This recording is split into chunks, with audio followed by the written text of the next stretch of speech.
there is a ton going on in the space, as you guys know. I think the thing that keeps me up at night I'm fascinated. We could have a whole separate podcast on the things that I'm just fascinated about in AI. I'm sure you guys too. I think the thing that keeps me up at night with our client base is how do we help our clients get their heads around AI in general and ultimately what they should be smart tools available, where right now you have a group of people in senior leadership who didn't grow up with a lot of this stuff, or these are all new technologies that we're now taking advantage of, but you can still get the answers and then decide for yourself, okay, is this, like I said, whether it's a legal clause, whether it's a recommendation, whether it's a strategy, okay, great, that just helped me maybe think about and organize a framework more quickly, but I'm still using my own thought to absolutely right. I think there is some information overload and exhaustion, and that's too why I think you have to I think where a lot of these companies in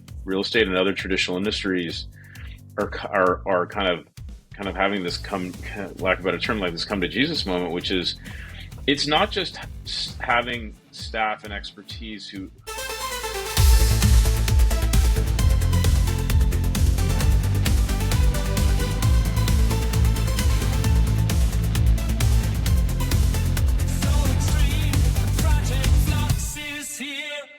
Hi everyone, welcome back to another episode of the Project Flux podcast and the Spotlight series. Today we are lucky to be joined by David Blumenfeld, the co-founder of Rivet and Core Rivet. David, thank you so much for joining us on the Project Flux podcast, especially this early in the morning where you are. We really do appreciate it. No problem. Thanks you guys for having me. Really appreciate it. Looking forward to the conversation. Excellent. So can you just tell us what's the difference between Core Rivet and Rivet first of all?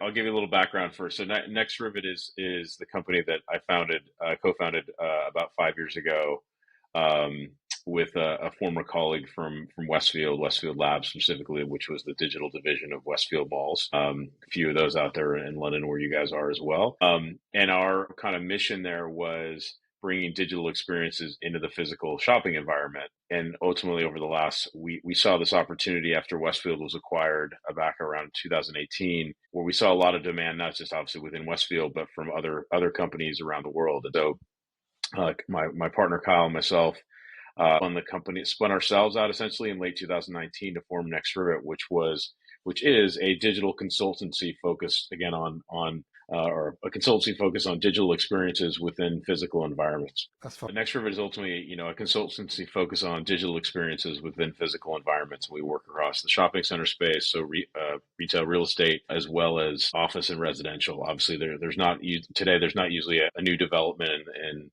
from a shopping center perspective that doesn't involve kind of those mixed use components.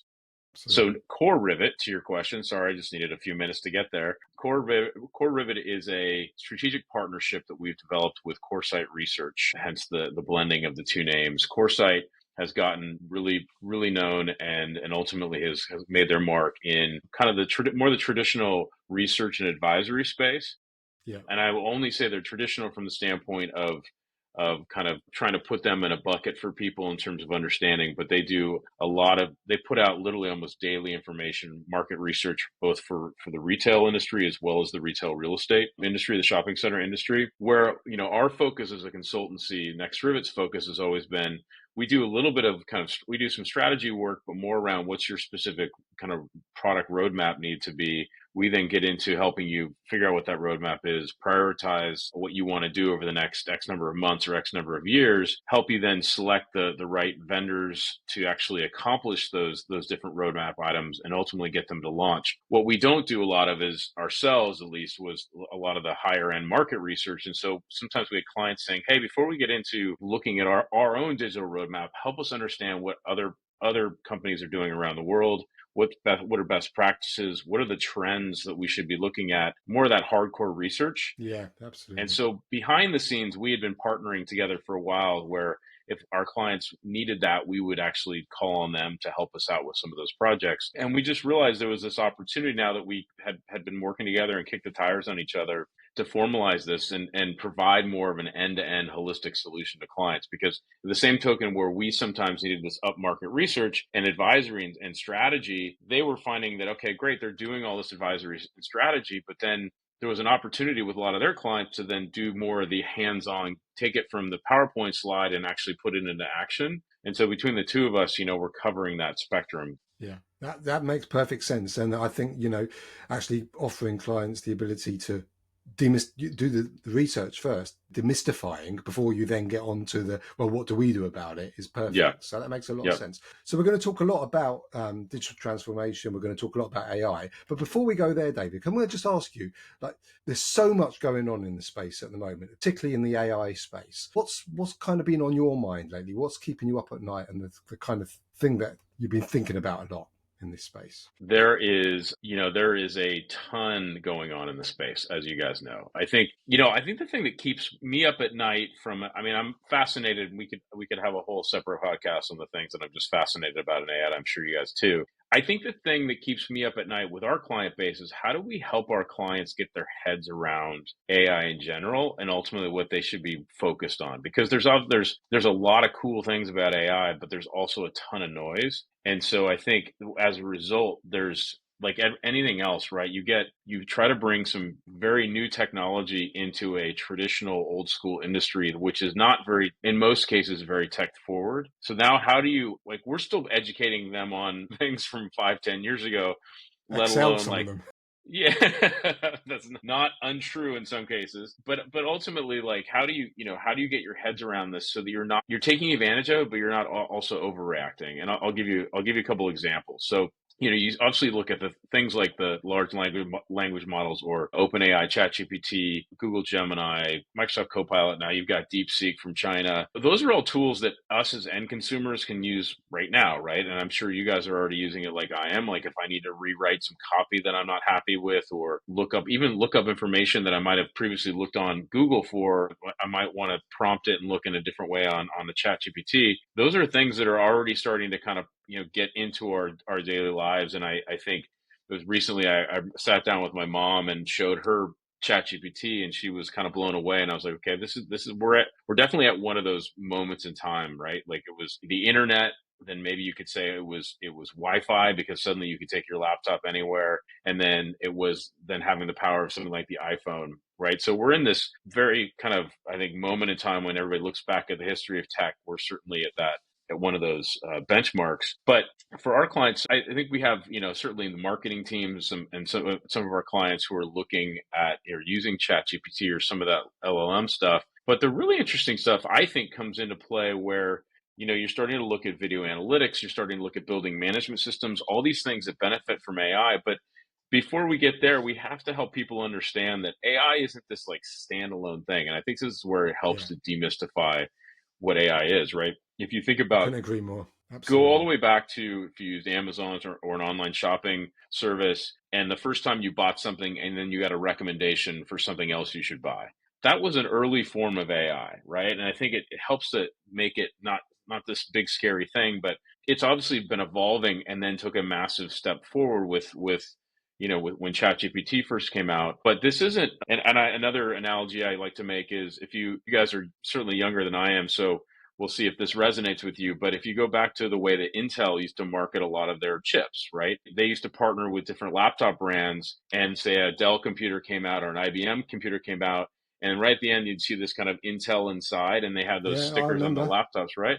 And they had their little campaign like bing bing bing bing, and it was like Intel inside. We've just evolved to now AI inside. And so I think people have to remember it's an ingredient, not a standalone thing in most cases. And so if you can understand that AI is just making the technology that you've already been using smarter or more agile, or can compress more data, or however you want to look at it, that's an easy way for people, I think, to grok that information a bit more and understand, like, okay, I don't understand a whole new technology per se. I just have to understand that I have more capabilities and more power in a lot of the existing tech that was already out there. Yeah, it's really good. It's really important for people to understand that it isn't, like you say, a separate technology. It has to be built into, all the normal tools. And people seem to forget. So a lot of institutions, for instance, say, well, we're not going to use AI. Well, actually, you're already using it and you don't even know. Like you say, the algorithms within Google Maps, the algorithms within Netflix, all those things are artificial intelligence. And I think because it's moving so fast as well, it's making it there's a bit of a skills gap developing, I see, and people are getting Hmm. more and more fearful of it because they think, oh wow, it's moved so far, I really don't know where I am. Do you think that's a true state? Do you think there is this skills gap starting to emerge? I think so. Yes, I think, and it's not that it couldn't be closed very quickly. I think there's again, I think there's an education gap that people are trying to fill. I mentioned too in the real estate world, there's also just a whether it's a concern over kind of going too far. We've seen legal teams who have prevented their entire organization from using something like ChatGPT, or they've just kind of put a kind of blanket, we're not using AI clause in their Yeah, not clause, I should say, like policy across their company, because they're fearful that, because they don't understand it, they're fearful that if somebody uses something, puts their data out there, that data is now going to get stolen or shared on the broader internet.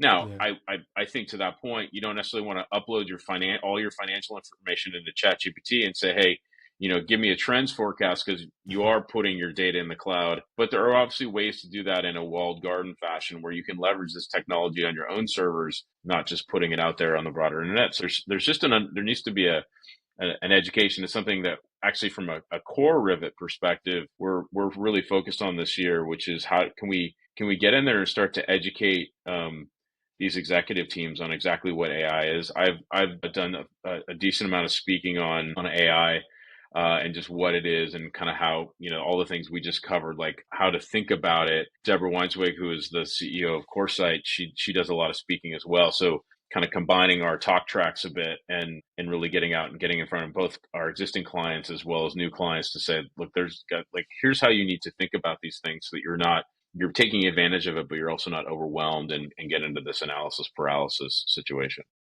When you speak to like these executive teams and CEOs, what's the first thing you say to them? Is it a top up approach or a bottom up approach, or is it both? Is there like one key piece of advice you give them when they start thinking about AI strategies? I think it's AI, but it also goes to broader just technology strategies, which is, it is important to start to educate one, you need to kind of take the time to educate yourself. Two, you need to understand that and this isn't trying to be self-serving for us, but like most of you probably don't have all the expertise you need in house. So whether that's outsourcing it to folks like us, or looking at different job function and capabilities internally, there probably needs to be a bit of a shift in terms of the mix of your staff, or the way in which you work. You can't just I get it can't be business as usual from your current staff. But three is, and this is what we tell all of our clients, which is, you don't need, like, the important thing is to get started, but you don't need to have a 3-year plan out of the gate.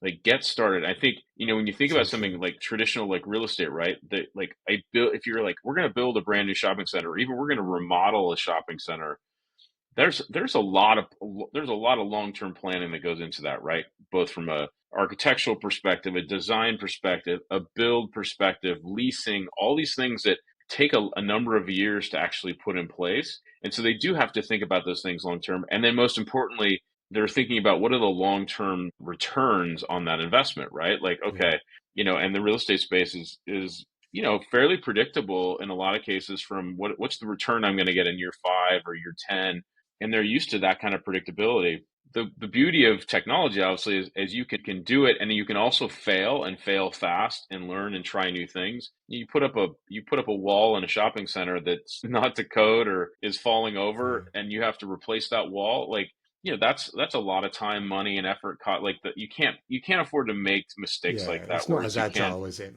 yeah, it's not as agile. And Yeah. so I think getting that mentality, like, it's okay, start with a couple things. Don't try to boil the ocean to do everything right now. But if you don't get started, you're never gonna be able to get to the point where you can start to think about a 1-year, 2-year, 3-year roadmap. Yeah, yeah.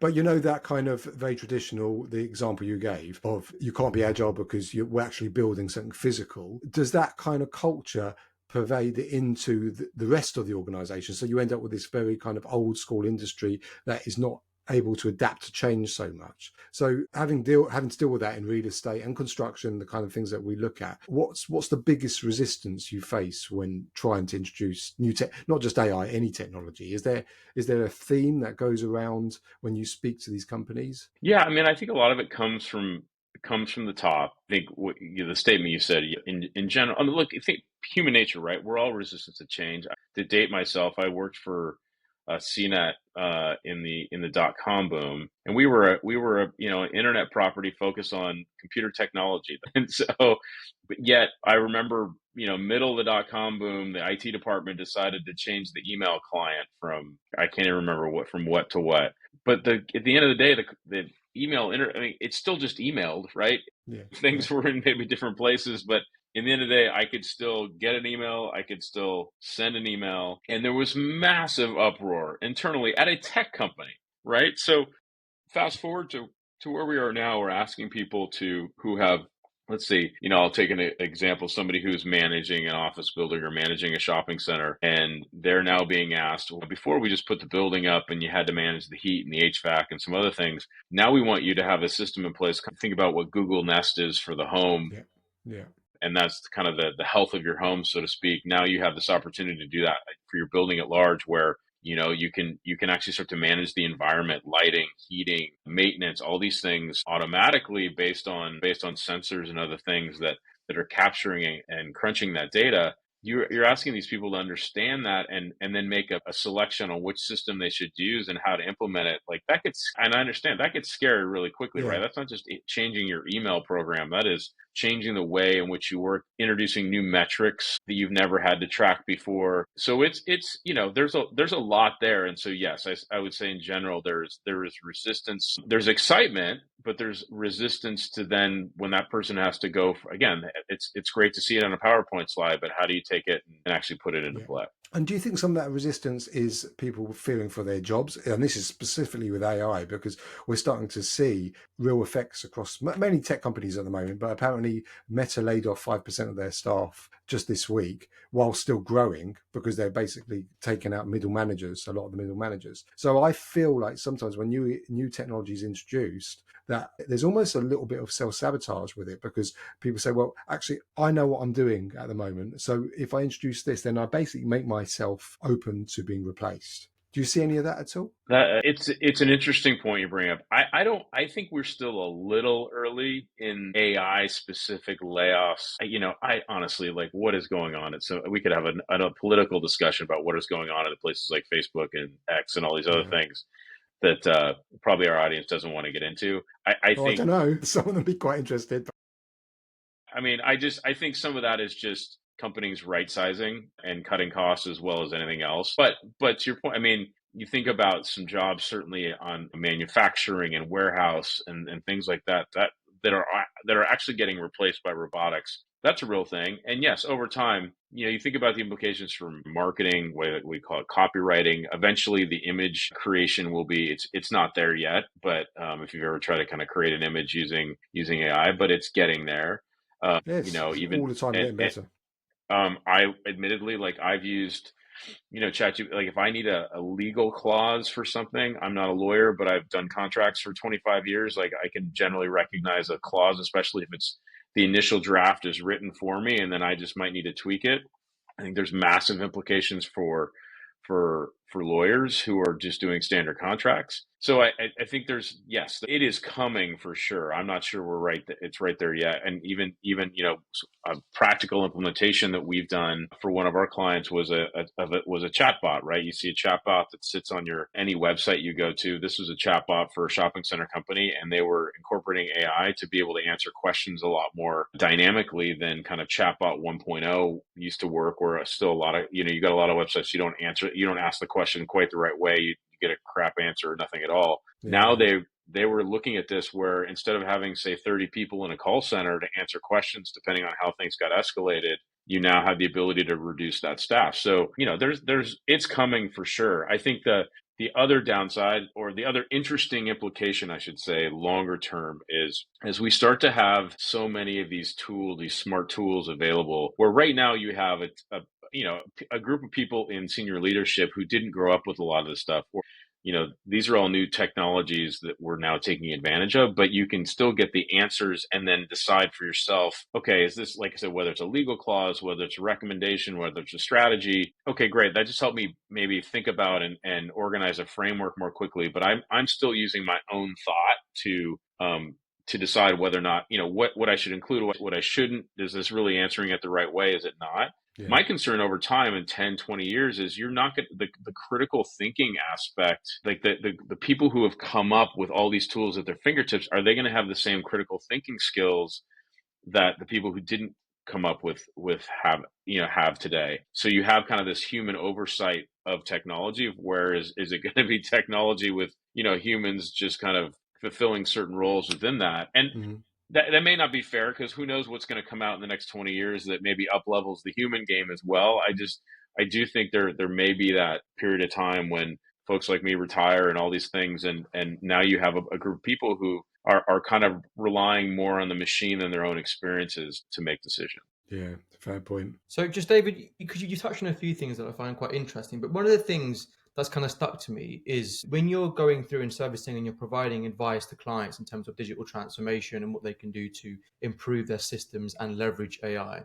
Because AI is moving so quickly, how do you ensure that the advice you're giving stands the test of time, or do you have to be a lot more agile in that sense? Yoshi, stop asking these questions that I can't answer. No. He's very good at that. No, it's a great question. I mean, all of our clients are hoping for, a future proof, right? How do you, like you said, make decisions today that are going to stand the test of time? But that's also why you don't build a 5 or 10 year roadmap. I mean, I think the furthest out that I would say we're working on is maybe 3, because sometimes you do need to plan some foundational pieces, just like you're building foundations of a building, physical building. You need to put in some foundations from a technology perspective, and some things you want to do may not be able to happen until you put those foundations in, and that's going to take time. But I think the reality is putting the foundations in, and then knowing, even in the early stages, like, things may change. Like, we may have to adjust this. This isn't a roadmap that's set in stone. Especially once we get the foundational pieces down, where you can layer things on top of that. um, things in a year may totally change, to your point. And so we definitely make that point with clients.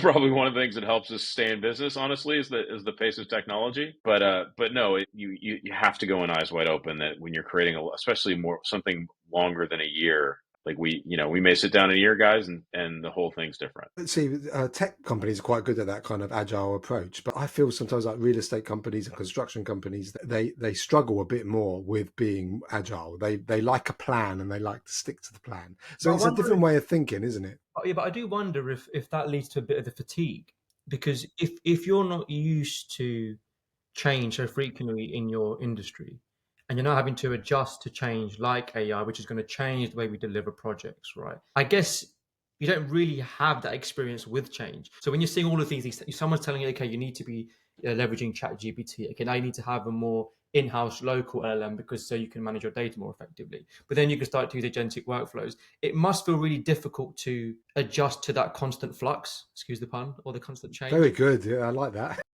Nice. It's no, you're absolutely right. I think there is some information overload and exhaustion, and that's too why I think you have to, like, I think where a lot of these companies in real estate and other traditional industries are kind of having this lack of a better term, like this come to Jesus moment, which is, it's not just having staff and expertise who can maybe better understand and implement some of these things. It's a mindset change, right? Some of these Yeah, it traditional is. industries, they've got people who've worked there for 20, 30 years, and that's not, a lot of times that's great from a an employee retention perspective and loyalty, and they really understand the business. But that can start to, like, if somebody's used to clocking in at 9 and clocking out at 5, and I kind of robotically go through my day and I know my stuff and I like the consistency, it's scary. I mean, we have a client right now, and we were on the phone yesterday, and we had proposed a couple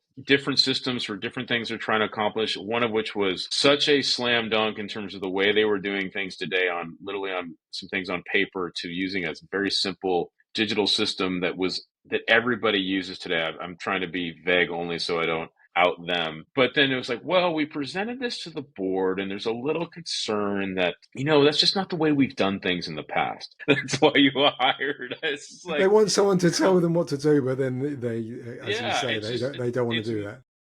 it's mind blowing to me. So yes, there is, and this is not specific, obviously, to the real estate world. Like, so I'm sure construction and a lot of just older industries. It's the this is the AI. Like, I think the internet caused one thing, and obviously mobile devices, and then just technology getting to the point where people couldn't ignore it anymore. But then AI has just kind of put that extra pressure, I think, in a good way, but it's not always seen like that within these companies. And I can imagine it being quite difficult as well, because when you speak about AI, it is associated quite a bit with technological displacement. So, and I guess my question for you now is when you speak to some of these companies and you have to kind of segue into that conversation around AI can do things a lot more productively in their head, it's obviously ringing, okay, technological displacement, you might have to get rid of some people. How do you manage that conversation? Because they can easily, it's quite a difficult conversation to have, right? Yeah, I generally try not to sit in a room and tell, half of the people they're going to be gone soon. But more about no, more about like, but here's how you up level your own game, right? Because whether companies make decisions about redundancies and all these things down the line, that's the nice thing is we're not advising on that. It's really more, I think it's position, and it's true for now, Rich, is like, how do you upload, like, if you, most people, especially in these industries, we all have too much to do for our job for the most part. So if you can now be more efficient with your time and get more things done as a result, and especially some of the busy work that everybody has to go through, if I can speed that up and be more strategic instead of tactical, like, I think everybody's Yeah, excited about that aspect. And so I think that's really where focus is, like, you getting more out of your workforce, yeah. Well, some is people I think love being busy fools, don't they? Some people just love that kind of sense of giving the impression that they're always busy. So, yes. whilst I agree with you in the most part, there are some people who just, the thought of taking away the, I guess, excuses or just the fact that they feel useful being busy fools Hmm. could be a negative. For sure. But I think at the end of the day, like, if that comes to light for a company and they realize they have a paper pusher and not somebody who's adding a lot of value to the company, then That's an I think opportunity, there's isn't an it? opportunity there to up level your staff. So, to be Yeah. blunt about it. And that's the whole point of this. It's trying to sort of iron out some of those, well, I suppose people who are hiding within organizations, as well as just trying to make the efficiency better. But within, digital transformation's a big word, and it is different in different industries. What's the biggest misconception about digital transformation in real estate that really frustrates you? I don't know if there's anything that frustrates me that we haven't already talked about, but I would say maybe the misconception is it's not just or B2C or however you want to consumer facing tech, right? I mean, I think there's some interesting experiences that where a digital layer essentially complements the physical environment, and whether that's being able to redeem certain things on your phone. One of the, I think, the best things that we ever did at Westfield, and we continue to do today for our clients, is upgrade the parking experience, right? Where it used to be something as mundane as parking, right? But if you think about a shopping center, any building, it's the first and your last touch point with that visitor. And so if you can up level that experience, like, make them happy on the way in, make them happy on the way out, like, that's a big win. And so we 100%. actually, Westfield London, we was the first place we did this with we called it express parking, but it was license plate recognition tied to your credit card, tied to your own kind of account, right? So you had this idea, you create a Westfield account, you put your credit card in, you put your license plate in. So when you drive Yeah, up to that boom gate, the boom gate automatically opens, you drive in, and then depending how long you stay, you drive up to the boom I've gate on the used way that out. one. Yeah, it opens Yeah. up, it charges your card, frictionless parking, I think was That the was term we great. used.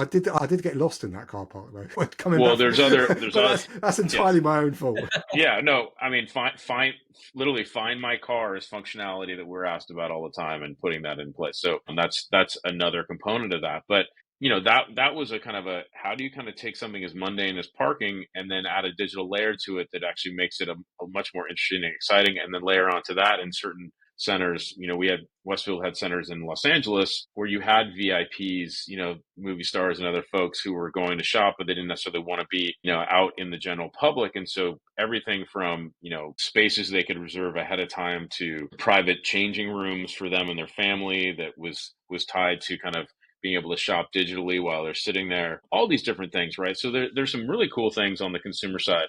But where I get excited, I think I mentioned this before, on the AI side are some of the kind of the business to business aspects, things like, again, these building management systems or video analytics, understanding not just the number of people coming into your center, but really where they actually going, changing the whole leasing conversation from I didn't get enough traffic to, well, we saw, X amount of people in the common area, 10% of those converted into your store. So we're still giving you traffic, but your sales aren't matching that traffic, or at least not what they were in the past. So how do we change that? So you're creating a whole new set of data, both from the health of the building to understanding what people are doing in the building that has never been available before, and now is kind of getting to the point where it's there, and you need to start taking advantage of these things because they're going to be table stakes conversations going forward. That's really interesting. So, because I've heard this a few times in different industries, the metrics that people have used up until now, a lot of those metrics are no longer useful in the same way they were because AI is changing the game. Is that what you're talking about? Sometimes some of these old-fashioned metrics of measuring success Yeah, don't yeah. quite Maybe work expand. anymore. Yeah, expand on the example, right? So the reason that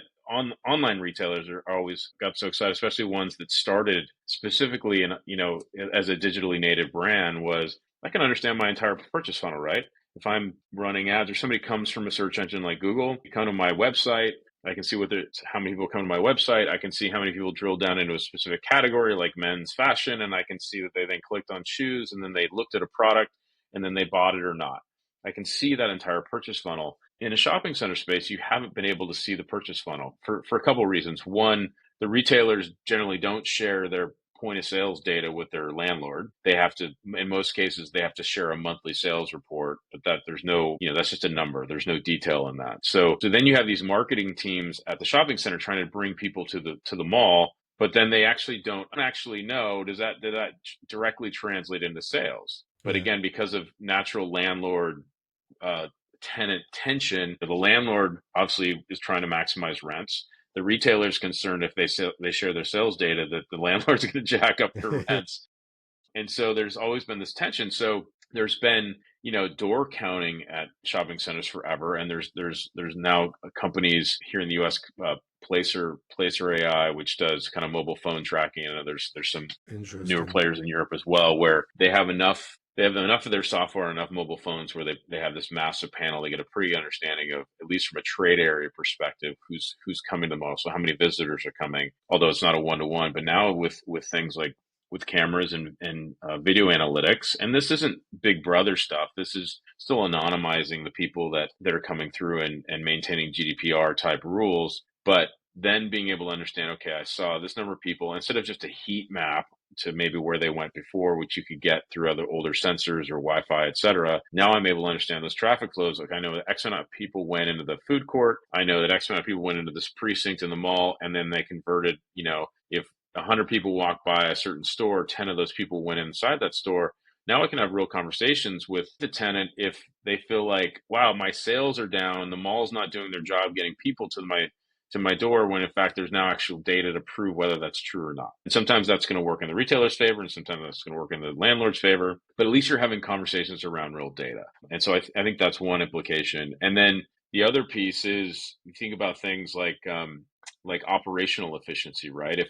If for whatever reason you decide that the maintenance guys are going to go clean the bathrooms off the food court every 3 hours because you understand kind of the amount of traffic that's there. Now, if I'm actually getting a real time people count of the number of people going into the restrooms, I can set that maintenance schedule more on the actual number of people based on a guesstimate of something that may or may not happen based on historical trends. So that's just a basic example, but you see the implications where, again, we're using real data now. We're not using estimates. Well, it's turning the physical kind of analytics into what we've been doing online, and giving it's about transparency, isn't it? So it's giving you all the information. And then just with shopping centres, the other thing I was thinking about, because my wife works in a shopping centre actually, and she said that she's seen a real increase recently because the world is going more and more into AI, and we're using tech and AI more and more, people are starting to crave a bit more of that human connection. So even if you can buy stuff online, if you can create the experience, like go starting from the car park, like you said, all the way through,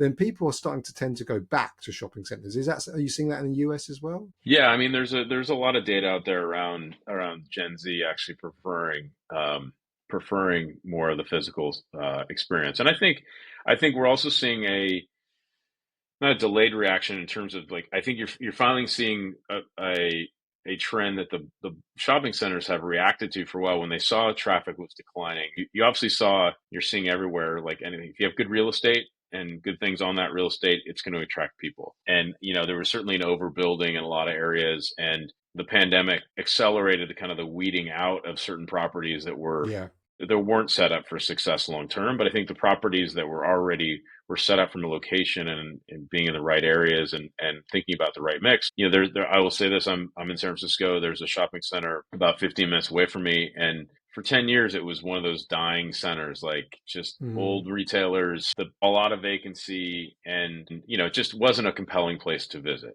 And then Brookfield, which is a big operator here that owns the center, came in, and suddenly there were better grocery stores, and they put in this kind of brand new movie theater and sporting goods store. Anyway, they figured out the right tenant mix for that area. They upgraded the experience, they upgraded the buildings, and now it's kind of a hop in place again. My teenage daughter likes to go there with her friends. So yeah, I think you're just kind of seeing finally the ripple effect or the reaction to some of those things that have been happening. But as we talked about before, it takes a long time to put a new building in a place or to remodel a building. And so you're now kind of seeing the effects of some of those changes over time. Yeah, so there's a lot you can take from some of these implementations around digital and data, and I guess you can find threads of data in places you haven't really noticed it. And I think, especially for you, David, because you work particularly within the shopping space and real estate, but a lot of those learnings and lessons can be taken outside the industry. So my next question for you is if you could solve any problem in an industry outside of yours, what would that be? Good question. James, we didn't agree to have this Yoshi guy on the call. I know. He's my ringer. he keeps people on their toes, you see. That's a great question. Sorry, say it again. So what do you think the biggest implications outside the industry that I'm in? No, I mean, so because a lot of the solutions that you've brought, typically within real estate and the shopping experience, can be extrapolated outside that industry. So my question for you is if you could solve a problem outside your industry, what industry and problem would you solve? So, I mean, I think, if you think about the side of the house that we work on in the real estate space or the shopping center space, which is about the guest experience, right? We talked about parking as one example of that. You could talk about, ways to better navigate the shopping center, not just with digital screens, but on your phone. That applies to kind of guest experiences and hospitality more broadly, right? And it's why we touch, when you think about what we do in the mixed use space, and a lot of times now these properties are retailer, like the mall plus multifamily apartments plus offices. We have a couple projects going right now where it's like, how do you tie that whole ecosystem together, right? So if you're someone who's living on the property or living nearby, how do you get special access to that information about what's happening in the community, but also maybe special access to certain pieces of that?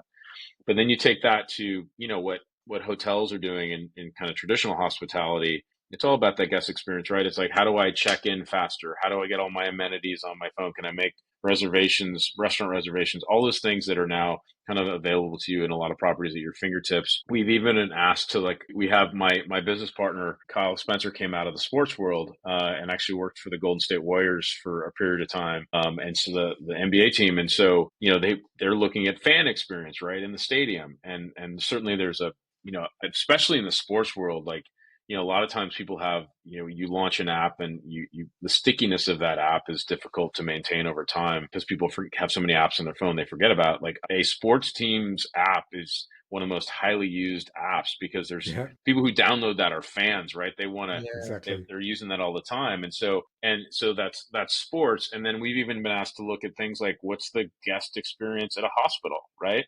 And not just the patient, but what is the family experience, right?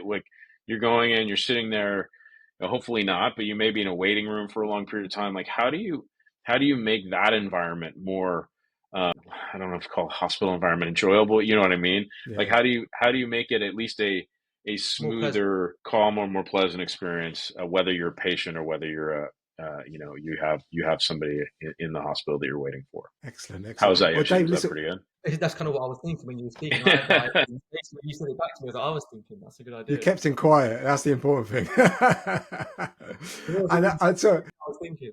It was a good last question because we are just getting towards the end of the show. But David, thank you so much for coming on. Is there anything else you want to, any information you want to depart to the listeners, or tell them where they can find out about your company or anything else? Yeah, no, I think I really appreciate the discussion, guys. Always fun. I think hopefully we can do this next week. I think the just our, again, our company is Next Rivet, NEXTRIVET.com, or Core Rivet, CORERIVET.com. If I'd love to, if there are folks listening who have some of the challenges we discussed and are looking for people to help out, whether it's just an initial call or a longer term project, would love to connect with folks. So thanks again for the opportunity. Brilliant. And we'll put all your show notes and your LinkedIn into the show notes so people can click through and find out more if they want to. But David, hopefully you'll come back on another time and tell us a bit more. And next time you're in London, give us a shout and we'll hopefully meet up, maybe at the Westfield Shopping Centre. Let's do it. Excellent. Thanks, Excellent. guys. Until next time, bye-bye. All right. Thank you. Project Flux is here. That's a wrap for today's episode.